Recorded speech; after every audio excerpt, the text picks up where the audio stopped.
باہر موجود ہیں اور یہاں پر خواتین اور حضرات اور بچوں کی ایک بہت بڑی تعداد موجود ہے جو مینڈیٹ کی چوری کے خلاف احتجاج کر رہے ہیں. اور ہمارے ساتھ موجود ہیں جی Zartaj Iqbal, G district asset کی صدر ہیں. جی آپ لوگ یہاں پر کیوں آئے ہیں؟ جی ہم یہاں پہ سب اس لیے جمع ہوئے ہیں جو ہمارا مینڈیٹ چوری کیا ہے ان لوگوں نے, ہم ان سے اپنا ان کا حساب لیں گے. ہم لوگوں نے بڑی محنت کی الیکشن میں بڑی, اور لوگ آئے, پہلے کیوں نہیں آئے تھے.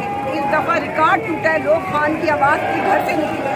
ہم نے جہاں ڈیوٹیاں لگائی ہیں وہاں پر ہمارے معذور ویل چیئر پہ ایک عورت کو میں نے خود دیکھا, وہ اندر سے آواز دے کے کہہ رہی تھی بینگن کہاں ہے مجھے کوئی بتا دے, بیج کہاں ہے مجھے کوئی بتا دے. میں دوسروں کی بات کر رہی ہوں, میرے اپنے ہسبینڈ جو تھوڑا بات سمجھتے دیر سے, انہوں نے جا کے ان کو کہا پریزائڈنگ کو کہ میرا بیٹا میرے ساتھ جائے گا, کہیں میرا ووٹ ادھر ادھر نہ ہو جائے. اتنی محنت کے بعد ان لوگوں نے ہمارا ووٹ چوری کر لیا.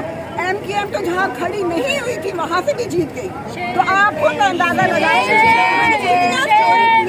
کیا یہ ڈرتے نہیں ہیں. آج ایک بندہ خوف خدا سے ڈرا ہے, لیاقت چٹھا جو راولپنڈی کا کمشنر ہے. اللہ تعالیٰ تو سب کی آنکھیں کھول دے, سب کی آنکھیں کھول دے, قوم پہ رحم فرما دے. کہتے ہیں جیسی قوم ویسے حکمران.